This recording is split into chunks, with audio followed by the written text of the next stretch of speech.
uya-uya. Sampai AC diturunin, mantap bener.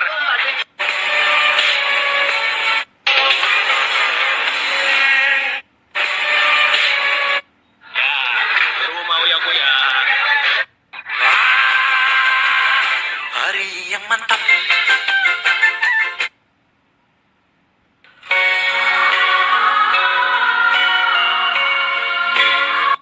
Rumah Eko Patrio yang diserang massa, tetapi rumah artis Uya Kuya juga diduduki massa. Kemarahan warga membudek kepada anggota DPR yang satu ini. Massa masuk. Saya terkejut dan kecewa dengan tindakan petugas yang berlebihan. Akan kita ambil tindakan sekeras-kerasnya sesuai hukum yang berlaku. Saya terkejut dan kecewa dengan tindakan petugas yang В камине в 6 утра фотографии.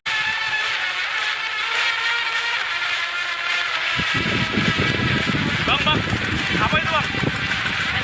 Ya, perhiasan lah. Oh, Perhiasan. teko.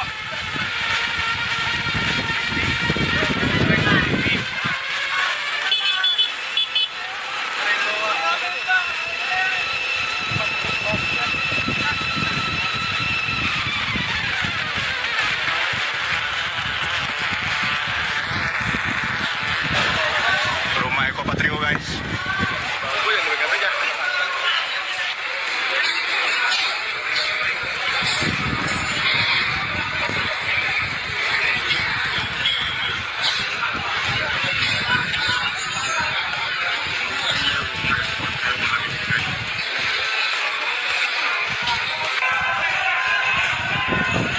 Situasi terkini dari dalam rumah Ahmad Saroni. Semuanya sudah habis, hancur, diamuk sama massa.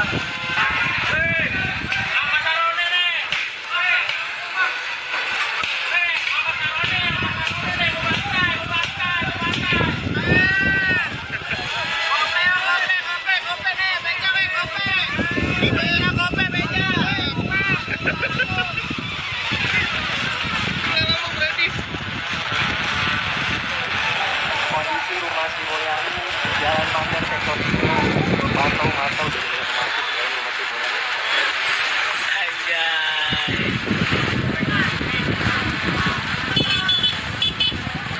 Bang, apa itu bang? Ya, perhiasan lah. Oh,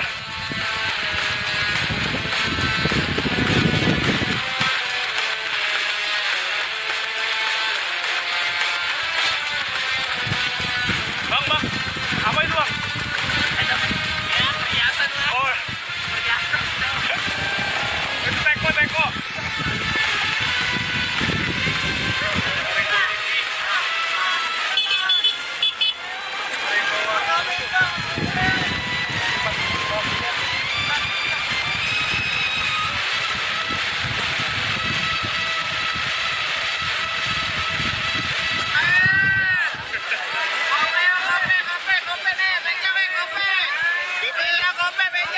Menjarah rumah Eko Patrio di Jalan Karangasem Raya, Kecamatan Setiabudi, Jakarta Selatan, Sabtu, 30 Agustus 2025, pukul 21.54 waktu Indonesia Barat.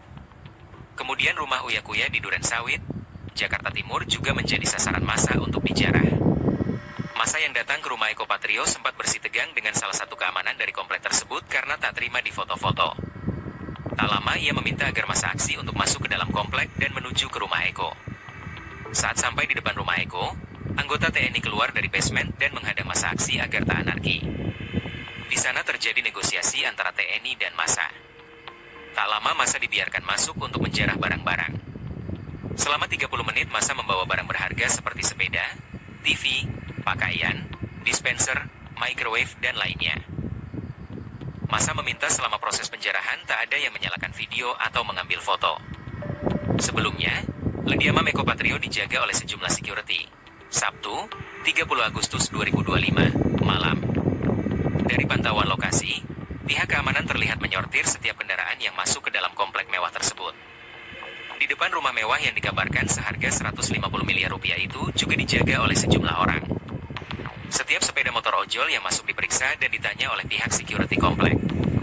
Di dalam, Ternyata juga ada kantor Kelurahan Kuningan Timur dan wartawan hanya bisa duduk di seberang jalan. Rumah anggota DPR RI Surya Utama yang akrab disapa Uya Kuya juga dijarah oleh massa. Massa yang masuk melihat foto Uya Kuya dan keluarga terpajang setelah pintu masuk rumah. Mereka kemudian menjarah barang-barang milik Uya Kuya dan langsung naik ke lantai atas rumah Uya Kuya. Tak hanya harta benda, kucing milik Uya Kuya juga dijarah. Uya Kuya membenarkan rumahnya telah dijarah massa. Ia pun mengikhlaskan semua yang terjadi. Intinya saya ikhlas saja, ujar Uya Kuya saat dikonfirmasi, Sabtu, 30 Agustus 2025. Uya Kuya juga mengikhlaskan kucingnya dijarah.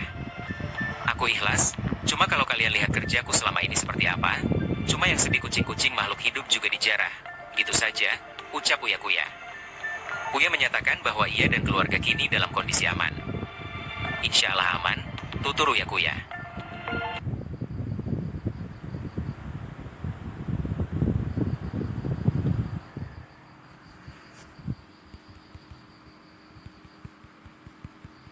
Sudah dalam keadaan porak-poranda.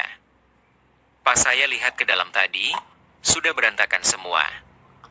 Pakaian masih ada, tapi barang-barang lain udah kosong, ujar Syarif kepada tribuntangerang.com, Pondok Aren, Tangsel, Minggu, 31 Agustus 2025. Ia mengungkapkan rumah berlantai 3 tersebut kini tampak sunyi dan rusak. 3 kamar di dalamnya dilaporkan telah dibobol. Saat kejadian, Syarif menyebut tak ada nafa urba saat penjarahan terjadi. Hanya seorang petugas keamanan yang akhirnya terpaksa mundur karena alasan keselamatan. Ya Bang, boleh diceritain nggak sih Bang, tadi pagi jam berapa Bang ada penjarahan di rumah nafa urba apa gimana Bang? Setahu saya tadi, saya datang ke sini itu sekitar jam 4.45. Sudah saya nyampe lokasi, sudah keluar massa dengan bawa barang jarahan. Kurang lebih yang terlihat sekitar 20 orangan dengan naik di sepeda motor sambil membawa barang-barang jarahan. Bang, tapi ada penjagaan gitu nggak sih Bang, kayak ada TNI atau polisi Bang? Untuk aparat itu udah standby, tapi memang kalah ya, karena kita dikhawatirkan karena aksi bakar-bakar ini yang kita dikhawatirkan karena perumahan. Jadi ya arti kata dia mengambil itu agar kondusif seperti itu. Bang, ngeliatnya tadi itu ada apa aja sih Bang yang diambil Bang? Ya barang-barang berharga aja sih, karena yang saya lihat sampai ke dalam tadi pun memang sudah berantakan semua, hanya pakaian aja yang berantakan, mungkin barang-barang berharganya sudah terbawa. Oh tadi Bang sempat ke rumahnya berarti ya Bang? Termasuk yang tertinggal barang berharga itu tinggal kelihatan besar, kulkas mungkin karena berat ya, itu nggak bisa ke bawah. Kalau yang lain-lain seperti TV apa ke bawah semua. Bang, boleh digambarin nggak sih Bang rumahnya itu tingkat atau gimana sih Bang? Rumah tingkat 3. Oh tingkat 3. 3 kamar habis bongkar. Tapi nggak ada orang Bang di rumah? Tidak ada, hanya security aja. Security pun karena demi keselamatan ya mau tidak mau kayaknya lepas. Bang, kalau pintunya itu didobrak atau di mana Bang? Pintunya didobrak. Oh, selesainya jam berapa Bang? Selesai sekitar jam 5 sudah agak kondusif karena aparat buat pada merapat. Kondisi sekarang kayak gimana Bang? Kondisi sekarang sudah nyaman, aman karena aparat sudah standby untuk mengantisipasi penjarahan kedua. Berarti Indonesia bisa bubar saudara. Besok Aceh bisa negara sendiri, Sumatera Barat bisa negara sendiri, saudara Kalimantan bisa negara sendiri, Sulawesi bisa negara sendiri, Papua bisa negara sendiri. Bagaimana tidak kalau korupsi dibiarkan? Dikit-dikit yang dipikirin bagaimana ngambil pajak, dikit-dikit yang dipikirin negara untuk ngambil pajak. Saudara, dalam ilmu sosial politik yang pernah disampaikan oleh Ibn Khaldun rahimahullah, seorang filosofi besar dalam bidang sosial politik, saudara, kalau negara sudah bergantung kepada pajak, saudara, itu tanda atau indikasi kuat kalau negara itu sedang bangkrut. Jadi negara kita ini sedang bangkrut. Nah, pejabat jangan marah kalau dibilang bangkrut. Pak, Jakarta. Kalau nggak bangkrut, kenapa ngambil pajak? Saudara, ini negara lagi bangkrut. Saudara, dulu di zaman Orde Baru, zamannya Pak Harto, saudara, Pak Harto tuh bikin BUMN. Bahkan di daerah ada BUMD. Untuk apa, saudara? BUMN itu BUMN yang mengurus tambang emas, yang mengurus timah, yang mengurus saudara nikel, BUMN yang mengurus asuransi, BUMN yang mengurus penerbangan, saudara, BUMN yang mengurus pelayaran. Ada ratusan BUMN dulu dibuat. Untuk apa? Supaya BUMN itu saudara bekerja cari untung untuk membiayai negara. Makanya dulu zaman Pak Harto pajak rendah. Pajak itu rendah diambil dari rakyat. Kenapa? Karena BUMN-nya jalan. Sekarang BUMN-nya dirampok. Semua BUMN rugi. Gila, semua BUMN bisa rugi, saudara. Loh, kenapa bisa rugi? Buzzer diambil dijadiin komisaris. Artis diambil dijadiin komisaris. Influencer diambil dijadiin komisaris, saudara. Ada apa? Orang-orang bodoh, orang-orang tolol diangkat menjadi komisaris BUMN dengan gaji ratusan juta per bulannya. Bangkrut.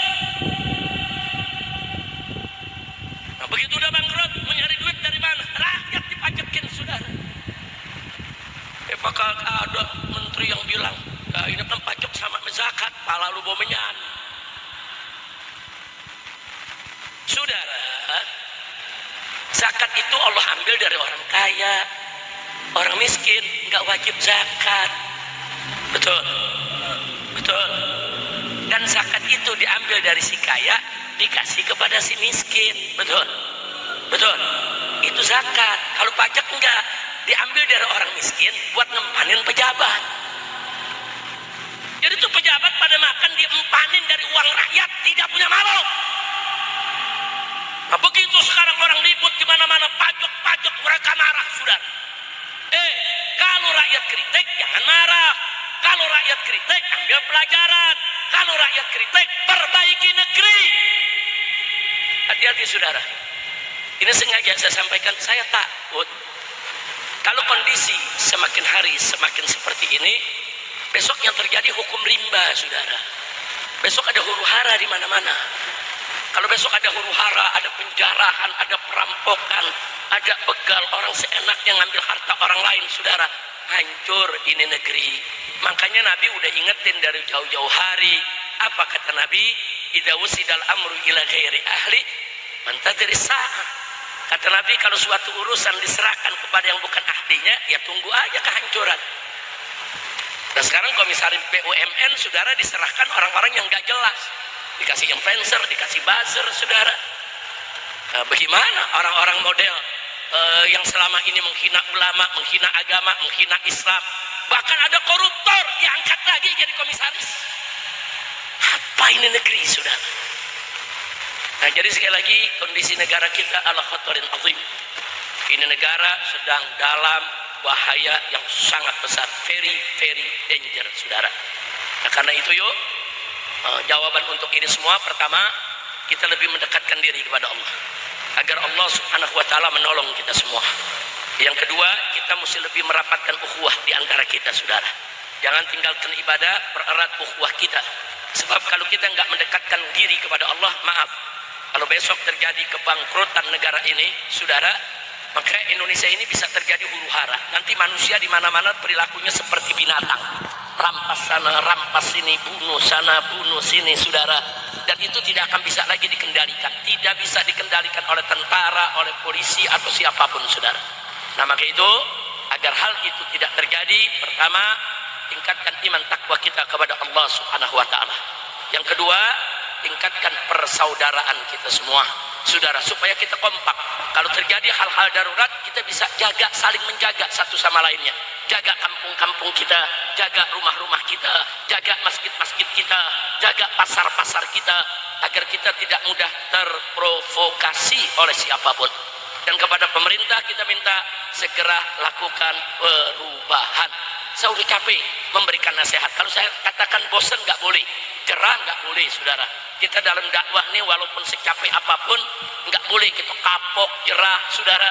Kami sudah sampaikan nasihat kepada pemerintah, sudah kita sampaikan, saudara, di mimbar-mimbar, lewat orang-orang yang dekat di sekitar presiden, lewat orang-orang yang duduk di DPR, saudara, lewat menteri-menteri yang ada di kabinet, kita sudah sampaikan kepada mereka, kalau negara ini mau makmur, adil, sejahtera, singkirkan pejabat-pejabat korup, pejabat-pejabat jahat, pejabat-pejabat brengsek, nggak boleh lagi ada di jajaran pemerintah kita, saudara.